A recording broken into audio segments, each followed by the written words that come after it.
रामचंद्र की पवन सुत हनुमान की बोलो सब संतन की बोलो सब भक्तन की। आज कथा रावण के जीवन पर होगी। रावण ने ब्रह्मा जी से वरदान मांगा कि हम न मरन काहू के मारे, या चौपाई बिल्कुल शुद्ध रूप से पढ़ोगे तो लिखे हम काहू के मरई न मारे, बानर मनुज जाति दुई बारे। ये वरदान उसने मांगा ब्रह्मा जी से। कई कल्प में अलग अलग कथाएं और अलग अलग रूपों से रावण का अवतार हुआ। ये जो कथा है तो राजा प्रताप भानु जब रावण बने उस कल्प की कथा है। जैसे एक जगह पे जब काकभूषुंड जी कहते हैं गरुण भगवान से कि जब जब राम मनुज तन धरहीं और भगत हेतु लीला बहु करहीं। जब जब भगवान राम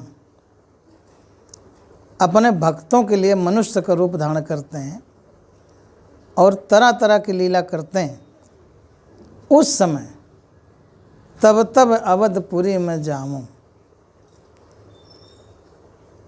गरुण से अपने प्रसंग में उन्होंने कहा, संवाद में, कि तब तब अवधपुरी में जाऊं। अब ये सोचने वाली बात है कि भगवान राम फिर कितनी बार पैदा होते हैं।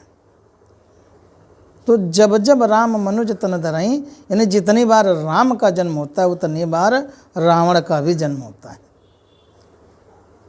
और ये जो कथा है ये जब राजा प्रताप भानु रावण बने, ये उस कल्प की कथा है। तो जब रावण ने तपस्या की ब्रह्मा जी की और भगवान शंकर की, तो जब ये दो ब्रह्म शक्तियाँ रावण के सामने उपस्थित हुई, तब रावण ने कहा कि हम काहू के मरई न मारे। और उसके पहले उसने कहा था कि हम अमर होना चाहते हैं, ब्रह्मा जी से कहा। तो ब्रह्मा जी ने कहा कि अमर तो हम भी नहीं, तो तुम्हें कहाँ से कर दें। तो जब उसको लगा कि वरदान हमको नहीं मिल पाएगा, तब उसने कहा कि हम काहू के मरई न मारे, बानर मनुज जाति दुई बारे।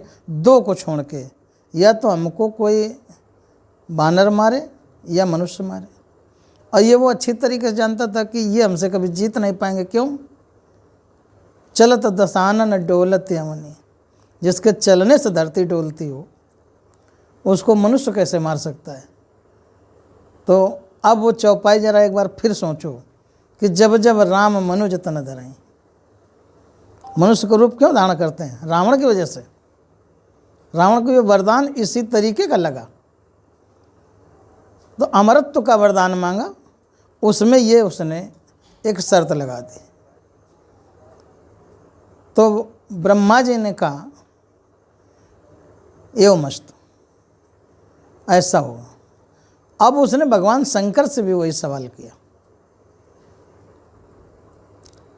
कि हमें अमरता का वरदान आपसे मिल जाए। तो भगवान शंकर ने उसको एक बाण दिया और उसमें भी एक उन्होंने शर्त लगा दी। बोले किसी समय कुछ पल के लिए सरयू नदी का जल अमृत के समान हो जाएगा, और वो जल अगर तुम पी लोगे तो फिर तुमको मारना कठिन होगा। रावण ने कहा कैसे? बोले वो जल तुम्हारे नाभि में अमृत के समान बन के रहेगा और ये बाण जो तुमको दे रहे हैं, जब इस बाण से तुमको कोई मारेगा और वो जल तब सूखेगा और तब तुम्हारी मृत्यु होगी। ये वरदान था। अब जो ब्रह्मा जी के द्वारा प्राप्त हुआ था कि सरयू का शिव जी के द्वारा जो प्राप्त हुआ कि कुछ समय के लिए सरयू का जल अमृत के समान होगा, ये बात रावण के मन में बैठ गई। तो रावण रोज अयोध्या आता था और रोज लौट के जाता था। और जब विधि कोई चीज को रचता है तो उसके तमाम रूप बनाता है। उन्हीं रूपों में श्रवण कुमार थे। तो श्रवण कुमार जब जल भरने गए सरयू में तो दशरथ भी वहाँ थे, रावण भी वहाँ छिपा बैठा था। राजा दशरथ, हर आदमी जानता कि राजा दशरथ जो थे वो शब्द वेदी बाण चलाते थे कि जहाँ से आवाज़ आती थी बाण वहीं लगता था जाके। अब कल्पना करूं कि जब जल भर रहे थे तो आवाज़ तो घड़े की आवाज़ घड़े के मुंह से आ रही थी, तो बाण कहाँ लगना चाहिए? घड़े के मुंह पे,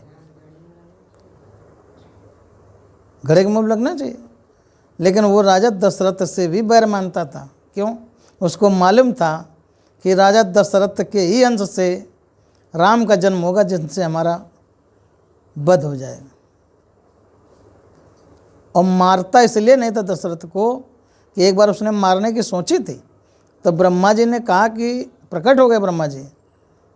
वो घटना आगे किसी जब अन्य कथा में हम उसको बढ़ाएंगे, तो वहाँ से डर की वजह से उसने दशरथ को नहीं मारा।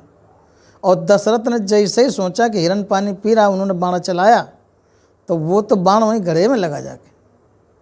लेकिन रावण ने जो बाण मारा वो श्रवण कुमार के लगा। वो बाण जब श्रवण कुमार के लगा तो श्रवण कुमार गिर गए। अब आइए वरदान की तरफ। वो घड़ा फूट गया तो नीचे का आधा पात्र बह के चल दिया, उसमें पानी था। रावण को ध्यान आ गया कि भगवान शंकर ने कहा था कि कुछ पल के लिए सरयू का जल अमृत के समान हो जाएगा और अगर उसको तुम पी लोगे तो तुम्हें मारना कठिन हो जाएगा। उसने तुरंत, उसने श्रवण को नहीं देखा, रावण ने वो जल पिया वरदान के अनुसार। तो वो जल उसकी नाभि में था जो अमृत के समान व्याप्त था। और भगवान शंकर का दिया हुआ वो बाण जो रावण अपने घर ले गया, तो वो उसने मंदोदरी को दिया। एक खासियत होती है कि कोई भी आदमी हो तो कोई सामान कहीं से लाया तो देगा पत्नी को जाके। तो रावण ने जब मंदोदरी को दिया तो उसने कहा मंदोदरी से कि इस बाण से ही हमारी मौत होगी, ऐसा वरदान हमको प्राप्त हुआ है। तो मंदोदरी विभीषण पे ज़्यादा विश्वास करती थी। तो विभीषण से कहा कि इसको ऐसी जगह छिपा दो जहाँ कोई न जान पाए। तो रावण का जो आंगन था लंका में, तो दक्षिण दिशा की तरफ जो उसका खंभा था, पिलर, विभीषण ने उसमें चुनवा दिया उसको। विभीषण ने उस बाण को उस खंभे में चुनवा दिया। तो ये बात दो ही जानते थे, मंदोदरी और विभीषण। तो जब राम और रावण का युद्ध चल रहा था तो वरदान की बात विभीषण जानते थे कि है क्या। तो विभीषण ने ही वो भेद बताया था। जैसे कहा घर का भेदी लंका डाव, तो विभीषण ने बात ये कही रामादल में। तो हनुमान जी गए, तो हनुमान जी विभीषण का रूप बना के गए थे मंदोदरी के सामने। तो बोले बाण सुरक्षित है। तो मंदोदरी ने कहा इसी पिलर में तो तुमने चुनवा दिया था, तो सुरक्षित तो है ही, इसी पिलर में। इशारा कर दिया मंदोदरी ने। तो हनुमान जी ने तुरंत अतुलित बल धामम, जिनके बल का कोई आर पार नहीं, अपने रूम में आए, तुरंत उस खंभे को उन्होंने तोड़ा और बाण निकाल के चले आए। उस बाण से जब रावण को मारा गया तब रावण का वध हुआ। वो सरयू का जल जो नाभि में अमृत के समान था तब सूखा। ये कहानी है। बोलो सच्चिदानंद भगवान की।